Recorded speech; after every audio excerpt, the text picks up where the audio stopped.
Yeah, it takes a couple seconds to. I know, my phone don't even want to plug in on anything. All right, welcome to All Sides of Kennebec. I'm one of your hosts, Sean. This is Jeremy. And we want to welcome Waterville's Mayor, Jay Coelho. Is that me? Coelho? I'm not really the mayor. I just look like him. Right. I'm just the doppelganger. You just play him on TV? Yeah, that's it. I just play a mayor on TV. Right, this is just the TikTok. TikTok, yeah. Hey, you want to talk about that? Let me see. Actually, I have one going viral right now. Which one's that? Oh, yeah, look. I just got an additional 603 followers. 603? I'm at 15,100 right now. Wow. I'm just flying through. And I have a video. This video's got 180,000 views. So have you monetized your? Oh yes. Yeah, look, some stitches. You making like $5 now? Actually, because I made $2.50. I'm not going to $2.50. I'm not going to disclose how much money I made, but it was more than you. Oh, that's too funny. But like 8,000 times what you made. So for anyone that doesn't know, we're late tonight because Jay actually just came back from the council meeting. Yep, it was a special council meeting. We voted on the budget. Budget is passed. On to the next year. So It's all passed. That was the second reading? It was the second reading of the budget, and we are good. Taxes did go up, but think about it. How much did they go up by? So 0.34, so 34 cents. So if you have a $100,000 home, which roughly in our area right now, the median home is about $200,000, your taxes went up, I don't know, $34 for the year. If you have a $200,000 house, it went up $70 for the year. But from what it sounds like, there's a lot more bang for the buck in regards to what you guys get in Waterville. I live in Oakland, so it sounds like there was a resource, some type of resource officer over at the police station. So we have a mental health. Yeah, we have a mental health officer over the police force now, which will help us. Definitely. What's that entitled? Like what will that do for the city? So it allows the police department to not always have to send an actual police officer. Not every call requires a police officer, and it gives them someone who can help us with other programs and resources for the most vulnerable population in our community. Right. I mean, that is something that most communities should have, where everybody else is talking about defunding the police, doing this. They're not really trying to defund. They're trying to reallocate funds to things that are more important, like mental health. People talk about your Second Amendment rights, and you guys complain about this, that, and the other. Well, this is one of those things that it's sort of along the ways. It's going to help. If you tell me that your gun issue isn't a gun issue, it's a mental health issue, well, then take that same energy and help me fund mental health issues. Right. Don't tell me what the problem is and then not want to fund it. If this is what you say the issue is, well, let's put some funding into mental health so that we can make sure that the people that are vulnerable are finding and getting the services that they need. Yeah, absolutely. Because that's what everyone says is we have a big mental health issue in the state and the country. All over the country, there's mental health issues, and I don't want to necessarily say there's a few things that play into these type of crises that we see. I mean, it's not all one size fits all. So there never is one size fits all. Even sweatpants that say one size fits all don't really fit everyone. Nobody believes that there is a magic pill for everything, that there is some magical solution that's going to fix all that ails the United States. We do enough of stepping in our own shit. Yeah. So this is a step in the right direction. It allows us to make sure that the people in our community that need services are going to get those services. And really, we should be a model for what other municipalities and other towns can do for their citizens. So this mental health officer, when is it staffed? Is it like a 24/7 kind of thing? So or is it? I'd love to give you an answer, but I'm not the police chief. So that's one of the questions you'll have to ask him. That's sort of his department. Perhaps maybe we might be able to work on getting him on the show.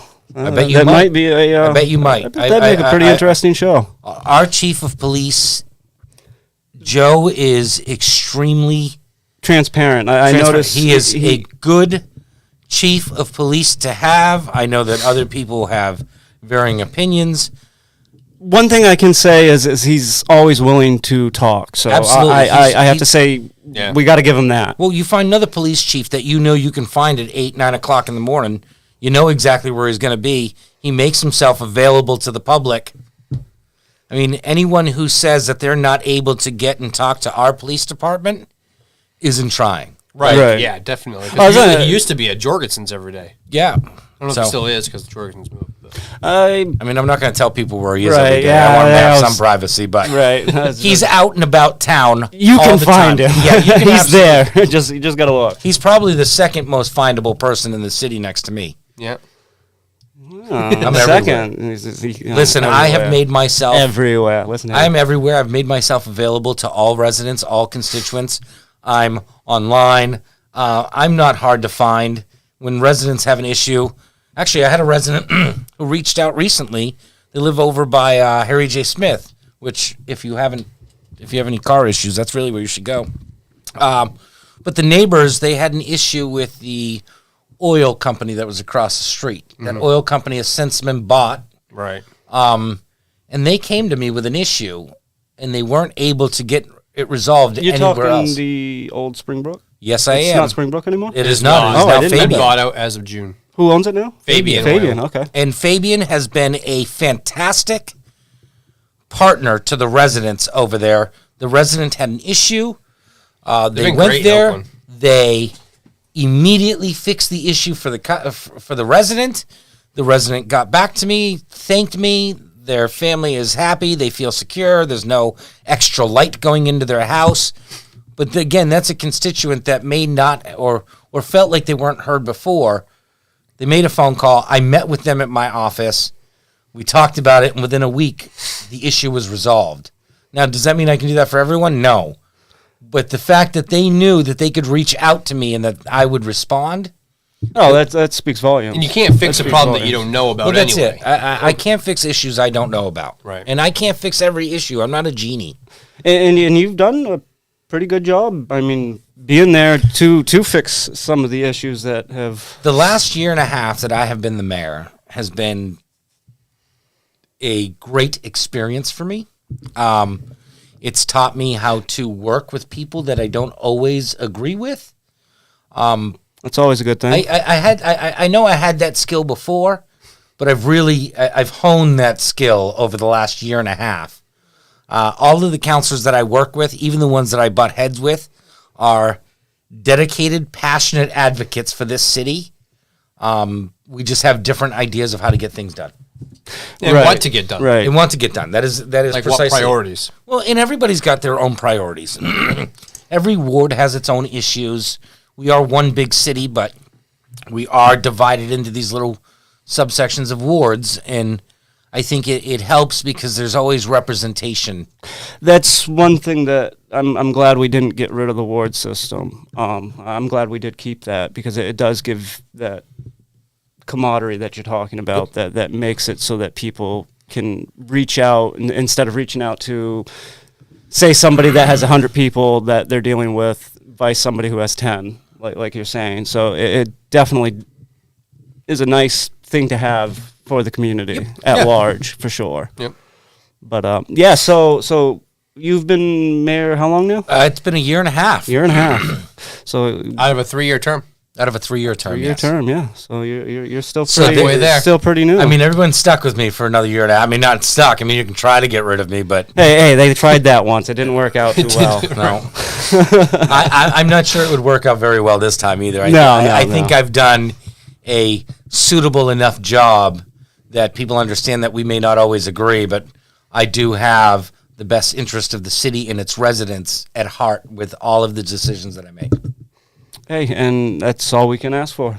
So I know you guys didn't bring me here to pat me on the back. So what are we actually going to talk about? I figured we could let's talk about some of the summer programs that are happening here for the city. So school's got some stuff going on. The AYC's got some stuff going on. It's You're starting to see a community with all the projects that are happening, but everyone's starting to sort of like Everything's starting to come together. to fruition. everything for sure. is starting to come to fruition.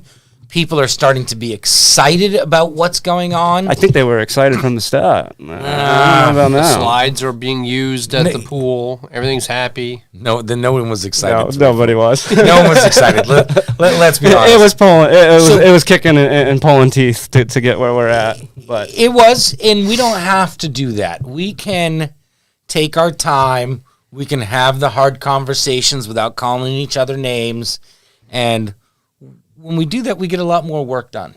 well, I think that's one thing that Waterville has that could be duplicated to surrounding places. Well, you can only make, how- there's only one of me, so you can't really duplicate it everywhere. Well, it's not just you. I mean, you got to have the great people that Listen, that make it all. if it weren't for that all those, happen. if it weren't for the 7 counselors and the entire staff of the city, we'd be in shambles. Like, we have dedicated workers who have been here for years who